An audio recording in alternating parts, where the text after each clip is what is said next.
नमस्कार दोस्तों, मैं हूं सुमित चावला। स्वागत करता हूं अपने शो द चाय विद चावला में।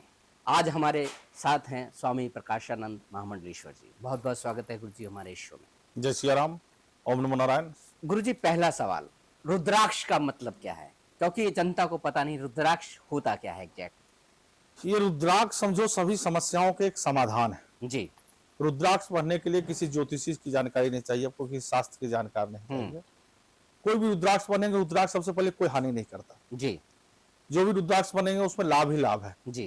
क्योंकि ये हमारे देवादिदेव महादेव भूत भावन कैलाशपति के आंसू से बना हुआ है। जी। लेकिन अलग अलग चीजों के लिए अलग अलग महत्व बताया गया। जी। ध्यान रहे, किसी भी रुद्राक्ष कभी नुकसान नहीं करते, आप कोई भी रुद्राक्ष बने तो। जी। जी। जैसे एक मुखी रुद्राक्ष राजयोग के लिए होता है। एक मुखी रुद्राक्ष। एक मुखी रुद्राक्ष जी। राजयोग के लिए जी। होता है कि आपको राजयोग चाहिए, राजा बनना है तो राजयोग होता है। जैसे आप नेपाल में पढ़े जाएंगे, जब राजा का शासन था जी। तो एक मुखी रुद्राक्ष कहीं मिलने से राजा के पास ही जमा करवाना पड़ता था, वहां जी। का कानून। जी। जी। वैसे दो मुखी का महत्व है, जी। धन के लिए और जो है सो सिद्धियां के लिए, अलग अलग चीजों के लिए महत्व। चार मुखी का महत्व सरस्वती के लिए, ऐसे बच्चों के लिए अगर आप चाहते हैं तो उसको चार मुखी और छह मुखी की रुद्राक्ष बना सकते हैं। जिनको लक्ष्मी की आवश्यकता है, जिसके पीछे लोग आज भागते हैं, धन की आवश्यकता है, उनको सात मुखी रुद्राक्ष धारण करना चाहिए। जी। कहते हैं सात मुखी रुद्राक्ष अगर किसी के गले में या किसी के अंग में धारण हो और साथ में अगर हमारे नारायण और लक्ष्मी जा रहे हैं तो लक्ष्मी जी हाथ झटक करके नारायण को छोड़ करके जो सात मुखी रुद्राक्ष धारण करता है उनकी तरफ जाना पसंद करती है। सात मुखी रुद्राक्ष में ऐसी ताकत, ऐसे करके 21 मुखी तक हमारा रुद्राक्ष होता है। सबके अलग अलग महत्व है और सब कल्याण का ही काम करता है, क्योंकि शिव का नाम ही कल्याण है।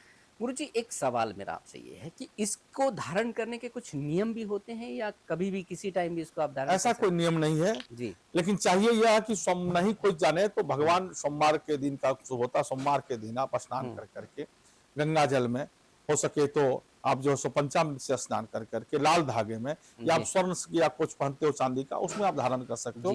लाभ ही लाभ होगा, इसमें कोई नुकसान नहीं। बिजनेस, गुरु जी, बिजनेस के लिए कौन सा रुद्राक्ष धारण करना चाहिए? और बताया मैंने, सात मुखी रुद्राक्ष।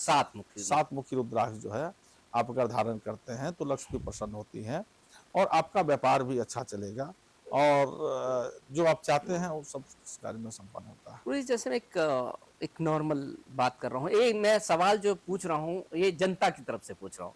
कई लोगों ने मुझसे पूछा कि जब स्वामी जी बैठेंगे तो आप इनसे ये सवाल पूछिएगा, तो ये सवाल मेरा नहीं जनता का है। तो ये कहते हैं कि ज्योतिष जो होते हैं क्या वो किस्मत बदल सकते हैं? ज्योतिष किस्मत नहीं बदलता जी। ज्योतिष के उपाय किस्मत बदलते हैं। जैसे आपको रोग है जी, आप डॉक्टर के पास गए तो डॉक्टर रोग को बताता है, डॉक्टर ठीक नहीं करता, ध्यान रहे, उसकी दवाई ठीक करती है जी। उसी तरह जो ज्योतिषा शास्त्र है आपकी गणना करके आपका समय अच्छे फायदे बताते हैं। उसके जो उपाय ठीक अगर वो बता देंगे जी तो आप स्वस्थ हो सकते हैं। अगर उपाय गलत हो गया जी, जैसे डॉक्टर आपको यह जो दवा देनी थी वह दवा नहीं देके कोई और दवा दे दी तो आपके किडनी पर इफेक्ट कर जाता है, आपके अन्य चीजों पर इफेक्ट कर जाता है। इसलिए ध्यान रहे कि डॉक्टर अच्छा हो, ज्योतिषाचार्य अच्छा हो और उसके उपाय अच्छे हो, नहीं तो कभी गलत भी हो जाता है। जैसे बहुत सारे ज्योतिषी बताते हैं कि ये करो वो करो, टीरो कार्ड राइटर होते हैं, बहुत सारी चीजें आ गई हैं गुरुजी। आधुनिक ये युग है, AI है, तो आजकल आधे से ज्यादा लोग वो पूछ लेते हैं कि इसके बारे में आप क्या कहना चाहेंगे? जी गुरुजी, मैं माफी चाहता हूँ बीच में एक छोटा सा जितनी बीमारियां आएगी, जितने लोग परेशान होंगे, उतने तरह के उपाय आएंगे। पहले दवाई सीमित होती थी, आप मेडिकल दुकान में जाते थे तो आप देखते थे मेडिकल दुकान एक छोटा सा बनता था, छोटा दवा में सबका काम होता था। बीमारी बढ़ने लगी जी, उसकी दवा घर बढ़ने लगा, डॉक्टर बढ़ने लगे। उसी तरह आजकल ये टैरो कार्ड, ये ज्योतिष, ये AI, ये फलाना, ये ढिकाना, ये सब आता रहता है। लेकिन इससे है कि आप भगवान के प्रति समर्पित हो, भगवान के नाम का जाप करें, भगवान के भजन करें, साधना करें, उससे कल्याण होगा। हमको बीमारी हो ही नहीं हो, ये काम हम करें ना, बीमार हो जाए इसका इंतजार क्यों करें? अगर आप भगवान के प्रति समर्पित हो, भगवान का नाम का जाप करते हैं, भगवान के आप साधना करते हैं तो आप बीमारी नहीं होंगे, आपको समस्या नहीं होगी जी। तो ये क्यों चाहते हैं कि बीमार हो गए और मैं जाके इलाज कराऊं? इलाज तो इसकी होनी चाहिए कि मैं बीमार ना पड़ूं। गुरुजी, एक सवाल, जैसे भी हमने रुद्राक्ष के बारे में बात की, बहुत सारी चीजों के बारे में डिस्कशन हमारा हो रहा है। आप वैसे भी बिहार झारखंड से आते हैं, बिहार की राजनीति की बात करेंगे। कई आपके शिष्य राजनीति में हैं, तो अभी बिहार के जो नए सीएम बने सम्राट चौधरी जी, उनके बारे में आप क्या कहना चाहते हैं? वो किस तरह की सेवा कर पाएंगे नीतीश जी के बाद? अच्छी है, जब भी नया युवा कोई आता है तो जी। चेंजिंग आता है। जी जैसे आप किसी का नाम लेना ठीक नहीं, जी लेकिन जैसे देखो देवेंद्र फडणवीस आए जी तो वहां पर चेंज आया। जी पुष्कर सिंह धामी आए तो यहाँ चेंज आया। जी लेकिन खट्टर जी आए तो कोई चेंज हरियाणा में मुझे नहीं दिखा। जी आप लोग को दिखा हुआ पड़ेगा, जी क्योंकि जब एक बुजुर्ग व्यक्ति आता है तो वो जी। थोड़ा इस तरह से उधर होता है, बहुत ज्यादा इधर उधर नहीं होना जी। चाहता है। लेकिन जब कोई युवा आता है जी तो वो चेंजिंग लाना चाहता है, जी और जब भी चेंज लाया है कोई युवा ही लाया है, चाहे वो जी। चंद्रशेखर आजाद हो, जी चाहे वो सुभाष चंद्र बोस हो, चाहे वो भगत सिंह हो। जी आप कहेंगे कि भाई चेंजिंग क्या महात्मा गांधी ने नहीं लाया? मैं कहूंगा नहीं। देख महात्मा गांधी एक रास्ते पे चले, गुरु किसी जी, रास्ते पे आप चलूंगा। सवाल को डिप्लोमेटिक तरह से दे रहे हैं। हाँ। मैं स्ट्रेट आपसे पूछना चाहता हूं कि इतने सालों में हमारे देश के सबसे जो आपको लगता है लोकप्रिय प्रधानमंत्री कौन रहे? लोकप्रिय प्रधानमंत्री अगर सच्चाई से कहें तो सबसे पहले नेहरू जी का नाम आता है, जी और नेहरू जी के बाद वाजपेयी जी का नाम आता है। जी वाजपेयी जी सर्वसामान्य नेता थे, जी चाहे वो विपक्ष के हों, वो कोई लोग सम्मान, जी इज्जत उनकी थी, बातों का सम्मान करते थे। जी तो वह है। जी सीट से मैं नहीं लेता हूं, मैं ऐसा नहीं कि वोट मिल जाए कोई जीत जाए अलग बात है, किसी की सम्मान है जी और कोई जीत गया अलग बात है। जी लेकिन वो सम्मान नेता में तो सबसे पहले अगर किसी का नाम आता है तो नेहरू जी का आता है, क्योंकि जब भारत आजाद हुआ, भारत का कुछ था नहीं, जी जीरो से खड़ा करना बहुत कठिन काम है। जी 100 को 1000 ले जाना, 1 लाख ले जाना आसान है, जी लेकिन जीरो से एक जोड़ना बहुत कठिन काम होती है। जी इसीलिए आप नेहरू जी के कार्यों को नहीं भुला सकते। जी देखिए सर, आजकल एक गुरुजी एक मैटर बहुत शंकराचार्य जी का चलता है, उनको कोई सपोर्ट नहीं करता। इवन धीरेन्द्र शास्त्री जी हो, कोई भी मैं उनकी बात करता हूँ, उसके बारे में आप हमें विस्तार से बताएं क्या है? आप वो जो है ज्योतिष पीठाधीश्वर जी स्वामी अमृतोक्षानंद जी की चर्चा कर रहे हैं। जी, आप सही जा रहे हैं। देखिए आज नहीं, देश आजादी काल से पहले से गो हत्या बंद हो, जी इसकी चर्चा, इसकी मांग सारे सनातनी, सारे संत करते रहते हैं। जी करपात्री जी महाराज ने किया, करपात्री जी महाराज पर कांग्रेस ने गोलियां चलवाई, हजारों संत, सैकड़ों संत मारे गए। आज उस पार्टी की क्या स्थिति है, उस परिवार की क्या स्थिति है, पूरा देश जानता है। जी आज शंकराचार्य जी विवाद में क्यों है कि सत्य बोलते हैं। जी उनका सबसे मैं ये कहता हूं कि आप पर विवाद से होता है कि आप सत्य बोलते हैं। जी सरकार किसकी हो, सरकार के विरुद्ध में बोलते हैं, और जब आप सत्य बोलेंगे तो सरकार के विरुद्ध में ही लगता है वो कहते हैं गो हत्या बंद हो। जी इसमें कौन नहीं समर्थन करता है भाई? आप जितने सुनने वाले हो, जितने बोलने वाले हो, सब लोग समर्थन करते हैं गो हत्या बंद होनी चाहिए। अब गो हत्या बंद होनी चाहिए, उसमें राजनीति कहां से शुरू हुई? बहुत सारे लोग ऐसे कहते हैं, जैसे हमने अभी आपका नाम बताया कि धीरेन्द्र शास्त्री जी और बहुत सारे आ रहा हूं उसी पर, एक एक पॉइंट पर आ रहा हूं मैं। तो वहां उनको जो है सो मेला प्रशासन ने स्नान करने दिया जाएगा, पालकी से नहीं जा सकते। दुनिया ने देखी उनके बाद जो योगी जी के मित्र हैं वो कैसे कर्तव्य करते हुए स्नान किए। जी जो अपने आप को कहते हैं मैं ही एक जगत गुरु हूं, जी उनकी गाड़ी वहां तक कैसे गई, जी सबने देखा। उसके बाद विवाद को शांत करना चाहिए था योगी जी को। हम लोग को लगा कि भाई योगी जी को ये बात की पता नहीं है, और शंकराचार्य यहाँ प्रशासन के कारण विवाद फंस गया जी। लेकिन योगी जी ने क्या किया कि दूसरे दिन जो है जब ये धरने पर बैठ गए तो कहा कि भाई इनको नोटिस जारी करोगे, शंकराचार्य नहीं है जी। इनको नोटिस जारी किया कि आप शंकराचार्य कैसे लगाते हैं भाई, कैसे लगाते हैं, जबकि ये मामला नहीं है। शंकराचार्य को शंकराचार्य बनाता है, महामंडलेश्वर को अखाड़ा बनाता है, जगत गुरु को आचार्य संपदा, सरकार का कोई रोल नहीं है इसमें, कोई नहीं पूछ सकता है। उनको शंकराचार्य जी का पट्टाभिषेक हुआ, सुप्रीम कोर्ट वो गए हैं कि दूसरे का ना हो, तो इन्होंने जवाब दे दिया। जबकि जो स्नान करने के लिए व्यक्ति जाता है वो कोई कागज पत्र साथ में ले जाता है, उससे आप कह रहे हैं 24 घंटे में जवाब दो है? बताइए, कोई स्नान करने के लिए गया है, लेकिन इन्होंने दिया 12 घंटे में जवाब दे दिया। प्रशासन की कोई चली नहीं, कहा कि क्यों ना आपसे जो है जमीन छीन लिया जाए। अरे जमीन तुम्हारे बाप का है, अरे प्रशासन के बाप का है, सरकार के बाप का है, वो गंगा माँ की गोद है जी। मेरी माँ है गंगा जमुना, और माँ से मिलने के लिए, माँ की गोद में बैठने के लिए पिता की भी परमिशन की जरूरत बेटा को नहीं पड़ता कभी। तो सरकार तो छोटी सी बात है। गुरुजी आप बड़े क्रोधित हो रहे हैं इस बात को। क्रोधित नहीं, मैं सत्य बता रहा हूं। अब क्या कहा कि क्यों न आपको माघ मेला आने के पर रोक लगा दिया जाए। विस्तृत पर आपको बताता हूँ, समझना चाहिए सभी देशवासियों को जी, क्योंकि मामला बहुत फंसा हुआ, इसलिए आज भी मामला चल रहा है जी। पूरा देश आपको देख रहा है गुरुजी। तो क्यों न आपको रोक दिया जाए? अरे आप रोकने वाले कौन होते हैं? आज देश आजाद नहीं थी, देश जब गुलाम था जी, जब मुगलों के और जो शासन थी, तब भी माघ मेला और कुंभ लगता था, तब भी सन्यासी वहां नहाते थे, तब तो आपकी कोई जिक्र नहीं थी, तब आप जो है सो रोक लगा दोगे? क्या गंगा और जमुना में डुबकी लगाने के लिए योगी सरकार का परमिशन लेना पड़ेगा? क्या सरकार का परमिशन लेना पड़ेगा? अब जब जो वो सब कुछ नहीं चला तो ये मामला जब फंस गया तो इन्होंने कहा कि भैया चलो मैं अब छोड़ के जा रहा हूं। यहाँ आकर के इन्होंने कहा कि उन्होंने 24 घंटे का समय दिया, मैं 40 दिन का समय देता हूं। असली हिंदू नकली हिंदू बताओ, अगर आप असली हिंदू हो तो मैं 40 दिन के बाद यात्रा करके वहां पे आऊंगा लखनऊ में। आप आओ, आप कहो कि भाई गौ माता को राजमाता घोषित करता हूं, आपको पंचामृत से मैं अभिषेक कर दूंगा। ये सबसे बड़े हिंदू हमारे योगी जी है। अगर आप नहीं आते हो तो आपको नकली हिंदू में घोषित कर दूंगा। 40 दिन में उनका कोई जवाब नहीं आया जी। एक बात और है, यहां देखिए सभी ने कहा कि भाई योगी जी गलती है। कोई केंद्र का बीजेपी का एक नेता नहीं हो जो शंकराचार्य के विरुद्ध में बोला हो या योगी जी के विरुद्ध बोला। बीच में मोहन भागवत जी सर संचालक का आना हुआ, योगी जी को बुलाया, सभी लोगों को देखा, कहा कि आपने शंकराचार्य से माफी मांगी, योगी जी ने कहा नहीं मांगूंगा मैं।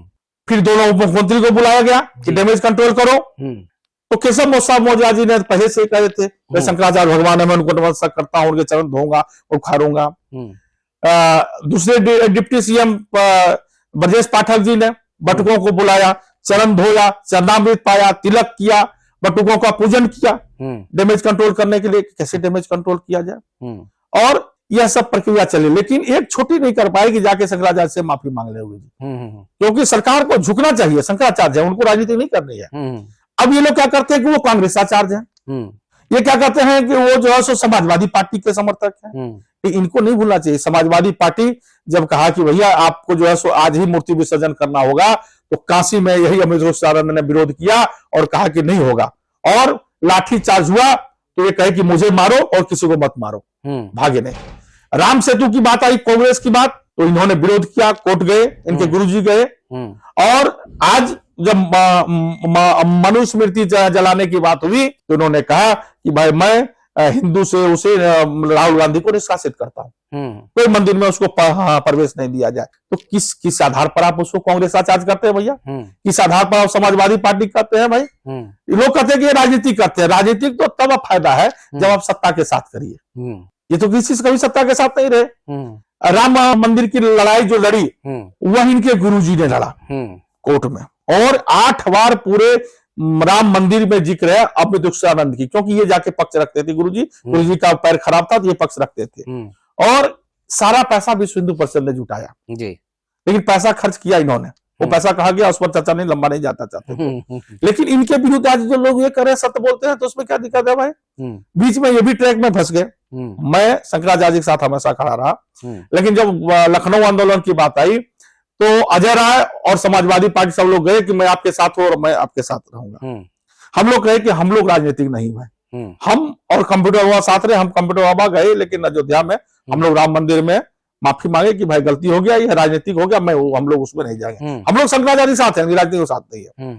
वहां जाकर के कांग्रेस और समाजवादी पार्टी का जो मुख्य काम है धोखा देना, वह काम किया। इनकी सारी कुर्सियां खाली रह गई। मैंने पूछा दूसरे दिन सारे मीडिया में कि भाई कांग्रेस और समाजवादी पार्टी बताए कि जब हमारे शंकराचार्य को इन्होंने वादा किया था कि मैं भीड़ जुटाऊंगा, मैं करूंगा, तो कुर्सी खाली क्यों रही? और शंकराचार्य जी को बताना चाहिए भाई कुर्सी खाली क्यों रही। जब ये गाय के साथ है तो इनकी सरकार तो नहीं है, लेकिन ये अपने पार्टी में प्रस्ताव पास करे कि हमारी सत्ता आएगी तो हम गोहत्या रोक लगाएंगे, नहीं कर सकते। आपको क्या लगता है क्या होना चाहिए इसके मामले में? गोहत्या बंद होनी चाहिए। हमारे नहीं, सभी सनातनियों की, सभी संतों का है कि गोहत्या बंद होना चाहिए। अब बिल्कुल बंद होना चाहिए। और अब नहीं बंद हो तो कब हो? जब हम हिंदुत्व की सरकार कहते हैं कि मोदी जी हिंदुत्व की सरकार है, योगी जी हिंदुत्व की सरकार है। हम भी एक्सपोर्ट पे 2nd नंबर पर भारत में पहुंच गए। हमारा जो है सो यूपी 1 नंबर पे पहुंच गया। जहां का गोरक्षक पीठ का पीठाधीश्वर मुख्यमंत्री हो, तो दुख तो होता है अंदर से, बहुत दुख होता है। नहीं दुख होता है, इस बात को हम समझते हैं सर। गुरुजी मेरा एक और सवाल है आपसे कि यूजीसी के बारे में आप क्या कहना चाहेंगे? यूजीसी बहुत गलत है, इससे गलत कुछ हो नहीं सकता जी। सरकार नारा देती है सबका साथ, सबका विकास, सबका विश्वास जी। मोदी जी जब यह नारा देते हैं तो मैं पूछना चाहता हूं आपसे, क्या इसमें स्वर्ण आता है कि नहीं आता है? क्या आपका सबका साथ, सबका विश्वास, सबका विकास में छतरी आता है कि नहीं आता है? कास्ट आता है कि नहीं आता है? बनिया आता है कि नहीं आता है? जैन आता है कि नहीं आता है? जो आप जब बोलते हो सबका साथ, सबका विकास, तो किसी ने आपसे मांग किया यूजीसी का? हम तो सोचे यूसीसी आ गया। हाँ, मैं ढोल नगाड़ा बजवाने वाला था आश्रम पे, तो बाद में पढ़ा कि तो यूजीसी आ गया, किसी ने मांगा नहीं, यूजीसी आ गया। अब आप कह रहे हैं कि कटेंगे तो बटेंगे, बटेंगे तो कटेंगे, तो बांटने का काम तो सरकार कर रही है। अब कितनी दुर्भाग्यपूर्ण बात है कि आप एक जाति से ही दूसरे जाति को लड़वा रहे हो जी। वो आप छोड़ दिए, जाति में जाति को लड़ा रहे हो। वो हिमाचल का जो यादव है वो स्वर्ण में आता है, हरियाणा का जो यादव है वो ओबीसी में आता है। अच्छा। दोनों चंडीगढ़ पढ़ता है एक यूनिवर्सिटी में। अब बताओ, एक यादव से दूसरे यादव को तुम लड़वा रहे हो। अब मान लिए कोई टॉपर वहां का स्वर्ण है जी, और उससे पीछे वाला कोई अन्य है, वो जब पर उस पर जो है सो FIR करता है, यूजीसी लगवा देता है कि मैं टॉपर हो जाऊंगा या जब सट जाएगा, तो अगर अपनी लाइन ना बड़ा कर पाओ दूसरी लाइन मिटा दो। तब क्या होगा? मान लिया कोई लड़की को छेड़छाड़ करता है, वो स्वर्ण का है, छेड़ने वाला ओबीसी या SC ST या किसी संप्रदाय से है, और वह लड़की से वह पहले पहुंच जाता है और जाकर के उस पर जो है यूजीसी में FIR करा देता है। वो छेड़छाड़ का मुकदमा कैसे कराएगा भाई? ये भी सोचने वाली बात है कि भाई वह अगर, और इसमें ब्लैकमेलिंग बहुत बड़ा चीज होगा कि अगर आप ऐसा नहीं करोगे, परीक्षा के 4 दिन पहले अगर किसी पे यूजीसी एक्ट के FIR करा दिया जाए और कहेगी इतना रुपया दो नहीं तो मैं भाई वापस नहीं लूंगा, क्या होगा उसका करियर का? किसी ने भी मांगा नहीं, कोई ओबीसी वाले दुखी नहीं है, कोई SC ST ने नहीं मांगा, क्योंकि जब स्कूल जाते हैं तो स्कूल यूनिफॉर्म में पढ़ते हैं, कोई किसी को मतलब नहीं कौन किस जाति से है। स्कूल में आप भी पढ़े होंगे, सब लोग पढ़े होंगे। अब जिसने लागू किया वो पढ़ा के नहीं पढ़ा नहीं जानता हूं मैं कि वो कभी स्कूल कॉलेज गया या नहीं गया, या वहां के माहौल को देखा या नहीं देखा, और जाकर के इसको लागू कर दिया गया। इससे दुर्भाग्यपूर्ण कुछ नहीं हो सकता। ये मोदी जी वही काम कर रहे हैं कि जिसके फल को खा रहे हैं उसी के जड़ों में मट्ठे डाल रहे हैं। आज इसी स्वर्ण के चलते 100% वोट के चलते मोदी जी जो है यहाँ सरकार में आए और आज उसी के जड़ में मट्ठा डाल रहे हैं। हम लोगों ने सोचा कि मोदी जी हिंदू हैं, आज तक यही जानते थे, हिंदुत्व के नाते हम लोगों ने वोट दिया। मोदी जी आए तो कहे कि हम ओबीसी से हैं जी, हम तो पठान के बच्चे हैं जी, हम तो पसमंदा को गले लगाते हैं जी। अरे कभी हिंदू को भी गले लगा के देख लो, हिंदू को एक करके देख लो जी। कभी नहीं कहा कि मैं हिंदू का बच्चा हूं जो, कभी इसके बच्चे हैं जी, कभी उसके बच्चे हैं जी, मैं कभी इससे, कभी हम लोगों ने हिंदू समझ के वोट दिया। आज उन्होंने सच बताया कि मैं हिंदू नहीं हूँ, मैं तो ओबीसी हूँ, मैं तो भाई पिछड़ी जाति से हूँ, मैं तो ये जाति से हूँ, और हमको कह रहे हैं कि बटेंगे तो कटेंगे। तो आप खुश नहीं है क्या इस सरकार से? कोई खुश नहीं है जी, यूजीसी लाके कोई खुश नहीं है भाई। अगर खुश नहीं है तो हर जगह उनकी सरकार कैसे बनती है? सरकार बनने से खुश और नहीं खुश मतलब नहीं है। आपको क्या है कि अब देश में जो है जी वोट 2 धुर पर देना पड़ता है। किसी भी देश में अब राज्य में चुनाव होती है जी, या तो भाजपा के साथ जाए या भाजपा के विरुद्ध में जाए, और उसी का फायदा आज भाजपा स्वर्णों के साथ उठा रही है कि हमारे साथ नहीं जाएगी तो कहां जाएगी? समाजवादी पार्टी वोट दे पाएंगे? नहीं दे पाएंगे। कांग्रेस को नहीं दे पाएंगे तो अथवा मुझे ही वोट देगी। आज जो है सो यूपी में क्या हुआ? अगले चुनाव में ब्राह्मण जितने नाराज थे और ब्राह्मण की कमेटी बना करके सब वोट ले लिया, क्योंकि भाई उसको भी लगा कि सत्ता को वोट तो दे नहीं सकते लोग, तो हम तो अथवा वोट हम ही को देंगे। और इसी का फायदा जो है स्वर्णों का फायदा बीजेपी उठा रही है। तो अब स्वर्ण जाग गया है। मोदी जी ने एक काम बहुत अच्छा किया, मोदी जी को मैं धन्यवाद देना चाहूंगा कि आपने यूजीसी ला करके स्वर्ण जो बटा हुआ था कि हम भूमियार हैं, हम ब्राह्मण हैं, हम कायस्थ हैं, हम राजपूत हैं, हम जैन हैं, हम बनिया हैं, हम अग्रवाल हैं, उसको आपने एक साथ खड़ा कर दिया और लगभग 22 से लेकर के 30% वोट एक साथ आपने खड़ा कर दिया।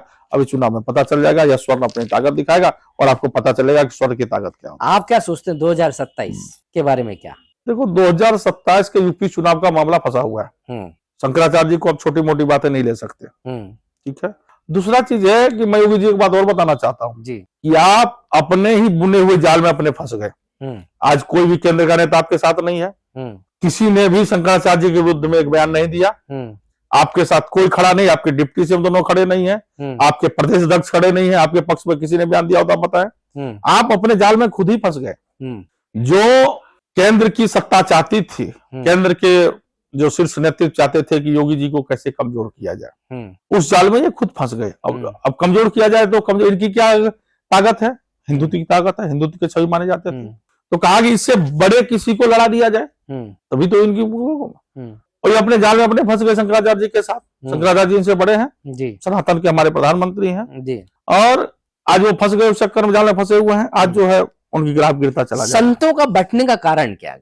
संत कभी नहीं बढ़ते। ये जो योगी जी की बात करें कि उनसे नाराज संत चलते हैं, ऐसा क्यों? योगी जी से राजी क्या है जी? योगी जी से तो हम लोग क्या कर रहे हैं? हम लोग को कोनो नौकरी चाहिए, हम लोग को सत्ता चाहिए, उनसे कोनो सुरक्षा चाहिए, नहीं चाहिए। हम लोग कहते हैं गौ हत्या बंद करिए, हिंदुत्व के लिए काम करिए, इसके लिए काम करिए। तो हम लोग तो यही चाहते हैं। इसमें संत कहाँ बटा हुआ है?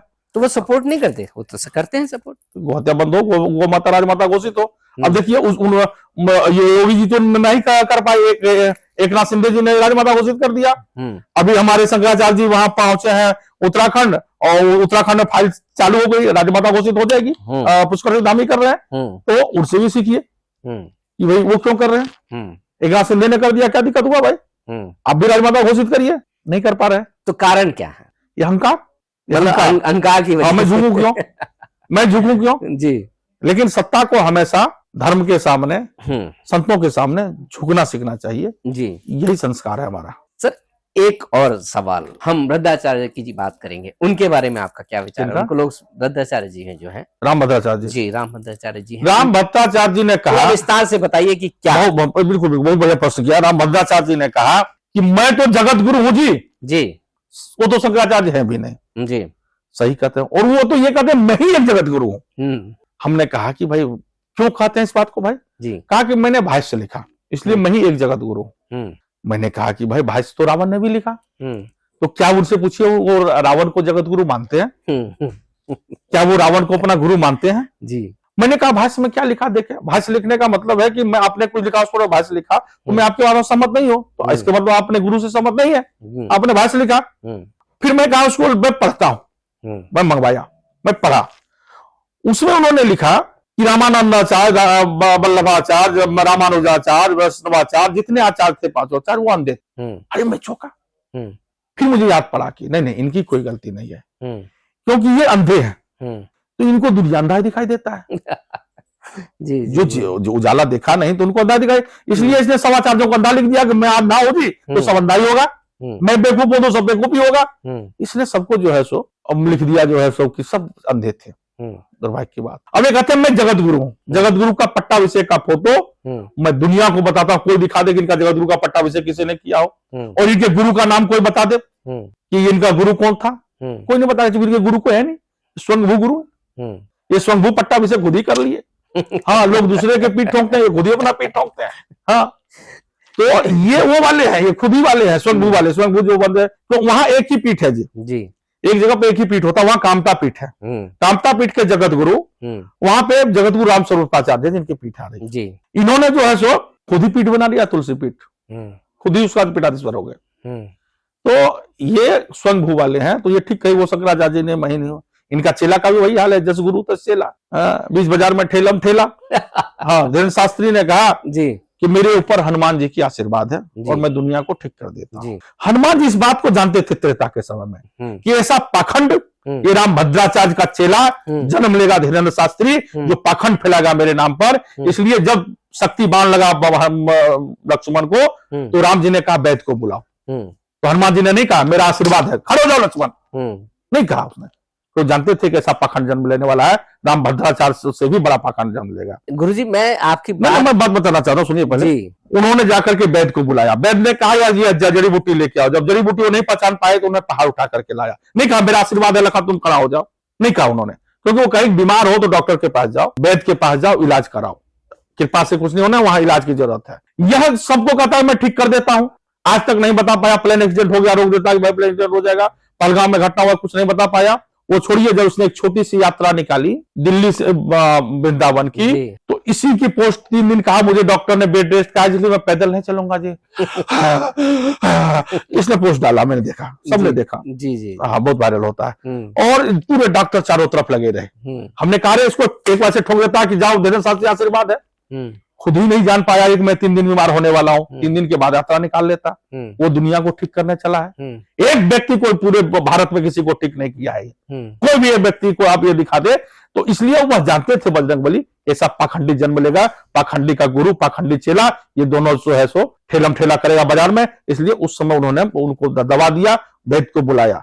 तो गुरु जी के पास लाखों भक्त उनके पास जाते हैं और कहते हैं ये हो गया, वो हो गया, ठीक हो गए, तो वो सब क्या है, आप क्या कहते हैं? भीड़ है जी, ये भीड़ है जी। उसका हो गया तो मेरा भी हो जाएगा, मेरा भी हो जाएगा। ये भेड़िया रसान, एक भेड़ का नीचे कूद गया तो सारे भेड़ कूदेंगे। हाँ, मैथ के टीचर ने एक बच्चे से पूछा कि भैया अब 50 भेड़ ऊपर है, एक भेड़ नीचे उतर गया, तो ऊपर कितना बचे? उसने बोला कुछ नहीं बचा जी। बोले क्यों? बोले मैथ नहीं जानते? बोले मैथ में जानता हूँ, लेकिन भेड़ के चरित्र को आप नहीं जानते। वो एक उतर गया, सब उतरेगा। हाँ, तो वही हाल है कि भीड़ देख करके, जहां भीड़ है वहीं भाड़ है जी। तो गुरुजी उनको तो इतनी जगह बुलाया जाता है, लाखों रुपए वो चार्ज एक कथा का करते हैं, तो कुछ तो होगा। सही बात। उनको पैसे की जरूरत फिर क्या है, जब उनके ऊपर हनुमान जी का आशीर्वाद है। बताइए, उनको उनको उनको उनको वायुयान की क्या जरूरत है? वो तो खुद ही उड़ जाते हैं बजरंगबली जैसा, तो बाहर लेकर जाते हैं। गुरुजी आश्रम चलाने के लिए भी तो धन की आवश्यकता पड़ती है। उनको कोई आवश्यकता ही नहीं है भाई, उन पर तो सब कुछ आशीर्वाद है जी। तो हनुमान जी किसी से मांगे कभी क्या कुछ? हनुमान जी आशीर्वाद उन पर है। तो ऐसा पाखंडी बताइए। गुरुजी आप बार बार पाखंडी कह रहे हैं गुरुजी, लेकिन उनके भी तो लाखों भक्त हैं, इनके फैन फॉलोइंग इतनी है, पूरे फॉरेन से लेके इंडिया तक हर जगह लोग उनको मानते हैं। अमिताभ बच्चन के फैन फॉलोइंग है, जाके उनके चरणों पर गिरो। सलमान खान के फैन फॉलोइंग है, उनके चरणों पर गिरो। फैन फॉलोइंग से कोई मतलब नहीं होता। नहीं, वो कहते हैं हम समाज सेवा करते हैं। सत्य क्या है, शास्त्र क्या है, खरे समाज सेवा में हमें कोई दिक्कत नहीं है। वो जो कर रहे हैं अच्छी काम कर रहे हैं, कैंसर का अस्पताल खोल रहे हैं, अच्छी बात है।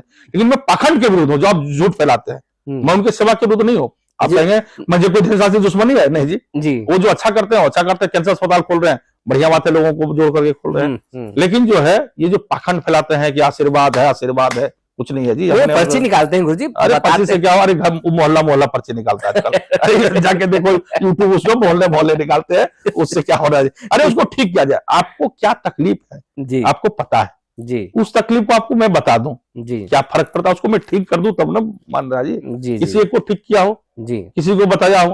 आज पहलगाम में बता देता, घटना घटने वाली है। अरे हमारी बहनों के सिंदूर उजड़ गया, पिता का जो बच्चों के पिता चले गए, माँ का बेटा छिन गया, ये बता देता। क्या नहीं जाओ घूमने के लिए, वहां आतंकवादी आने वाला है 3 गो। हमारे विजय रूपानी से लेके इतने लोग मर गए जहाज में, फोन कर देता कि हेलो मंत्री जी, आज उस फ्लाइट को मत उड़ाइए, वो गिरने वाला है। कितना लोग बच जाता, खुशी होती। तो आपकी नजर में वो पाखंड फैलाते हैं? हमारी नजर में सबके लोग पाखंड फैलाते हैं। पाखंड ही है। बहुत गुरुजी, बहुत अच्छे आपने जवाब दिए हैं, बहुत अच्छे सवाल आपसे पूछे गए। तो जनता जो आपसे, आप आज की राजनीति के बारे में 2 शब्द कहें, पहले की और आज की राजनीति में क्या फर्क महसूस करते हैं आप? आज की राजनीति और पहले की राजनीति में जमीन आसमान का अंतर है जी। जी, जैसे पहले कपड़े बदलने पर मंत्री के इस्तीफा हो जाते थे, आज चेहरे बदलने पर भी इस्तीफा नहीं होते। ये इशारा किसकी तरफ है आपका? इशारा लोग समझते हैं, जनता बुड़बक नहीं है। आज जो है, उस समय कुछ भी घटना दुर्घटना होती थी, लोग इस्तीफा देते थे, आज कुछ भी होती इस्तीफा नहीं होती जी। आज जो है सो अपने छवि चमकाने के लिए, अपने बचाने के लिए, देश का क्या नुकसान हो इससे कोई लेना देना लोगों को नहीं है। अब नेता लोग कहते हैं कि राष्ट्रवाद आप करो, मैं तो अपना करूंगा जी।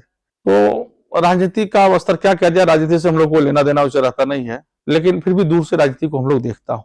और जब हो तो अच्छी बात हम लोग जनता को बताते हैं, भक्तों को बताते हैं, यहाँ से नफा, यहाँ से नुकसान, यहाँ से ये है वो है, तो चलता रहता है। देश में बहुत गरीबी बेरोजगारी है, उसके बारे में भी 2 शब्द हमें जरूर दोनों को मैं बताना चाहूंगा जी। मोदी जी जब आकर के कहते हैं कि 80 करोड़ लोगों को मैं आज अनाज दे रहा हूँ। अरे मोदी जी 12 साल हो गए आपको, तब भी 80 करोड़ लोग के पास अनाज नहीं है। क्यों ऐसी स्थिति है भाई? है ऐसी स्थिति क्यों पैदा की है? 12 साल में कम से कम तो आप ले जाते कि मैं 20 करोड़ लोगों को मैं जो है सो गरीबी से ऊपर उठा दिया, 50 करोड़ लोगों उठा दिया। और विपक्ष को कहना चाहता हूँ कि आप भी बैठ के क्या ताली बजाते हो भाई, इतने लोगों का अनाज नहीं मिला। 5 किलो राशन देते हैं। अरे भाई तो मैं कह रहा हूँ, क्यों देने की जरूरत पड़ रही है? उसको रोजगार दीजिए, उसको नौकरी दीजिए ना। 5 किलो अनाज क्यों दीजिएगा आप? क्यों इतनी गरीबी है कि 12 साल में आप गरीबी का स्तर को नहीं उठा पाए? क्यों 80 करोड़ क्यों? यह बात क्यों नहीं पूछती विपक्ष? में दोनों को इसलिए पूछता हूँ कि जो पूछना चाहिए क्यों नहीं पूछती भाई कि हम अमेरिका से तेल खरीदें, क्यों खरीदें? विपक्ष क्यों नहीं पूछती? तुम क्यों खरीदेंगे तेल? हमको वहां से 45 दिन लाने में तेल या गैस लगेगा। यहाँ किराया जो है सो यहाँ से 9 गुना ज्यादा लगेगा। हम खाड़ी देशों से लेते हैं, 4 से 5 दिनों पहुंचती है। हमारा ट्रम्प कौन होता है तय करने वाले? हम करें अर्थव्यवस्था में 5वें नंबर पर पहुंच गए और तय हमारा ट्रम्प करे, क्या मतलब है भैया? ट्रम्प कौन होता है मेरा तय करने वाला? कौन होता है पुतिन मेरा तय करने वाला? मैं तय करूंगा ना जी। है आज तो दुखद लगता है ना कि मेरे जब कोई और तय करता है तो कि हम कहाँ भारत की स्थिति कहाँ ले गए। गुरुजी, डीजल है, पेट्रोल है, गैस है, इसके आजकल दाम बहुत बढ़ते जा रहे हैं और बहुत सारी चीजें, समस्याएं बहुत सारी आ गई हैं, गैस नहीं मिल पा रहा। इसके बारे में जनता बड़ी परेशान है, कई बार हम टीवी पे देखते हैं। तो क्या सच है या कुछ अफवाह है? क्या है, मोदी जी ने कहा कि हमारे पास पर्याप्त सब कुछ है जी, लेकिन 4 दिन के बाद हवा निकल गई, जब रेस्टोरेंट और दुनिया बंद होने लगी। और हम लोगों के भी आश्रम में जो है सो कहा भी नहीं जितना दिन के बाद मिलेगा जी, अभी तो ये सिलेंडर नहीं है जी दुनिया है। मैं क्या पाँव पे नहीं जाता, दुनिया में नहीं जाता, लेकिन हम अपने आसपास और अपनी से देखते हैं तो गैस की किल्लत है, किल्लत है। तो क्या करना चाहिए हमारी सरकार को?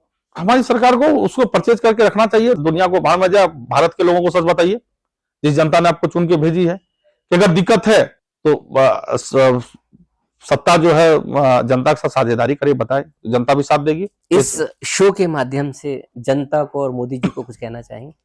मोदी जी ये कहना चाहेंगे कि सत्य बताइए जनता को, झूठ का राज कितना दिन चलेगा, सच बताइए, जो अपने पास विकल्प है। आप बोलते हमारे पास पर्याप्त मात्रा में है और लोग लाइन में लग रहे हैं, क्या फायदा भाई? तो अगर दिक्कत है तो जैसे नोटबंदी में, जीएसटी में, कोरोना में आपका साथ दिया, तो इसमें भी लोग साथ देंगे। लेकिन जब आप पर्याप्त मात्रा में, लोग होता सिलेंडर लाके घर पे रख लिया, एक दो मिल नहीं रहा है, और रेस्टोरेंट बंद हो रहे हैं, सब बंद हो रहे हैं, तो ये भी सोचने वाली बात है। चलिए, तो गुरुजी बहुत बहुत धन्यवाद, आपका बहुत बहुत स्वागत है, जो आपने इतना हमें समय दिया उसके लिए बहुत बहुत धन्यवाद। जय श्री राम, जय श्री राम। अगली बार किसी और सेलिब्रिटी के साथ मिलते हैं, शुभ रात्रि।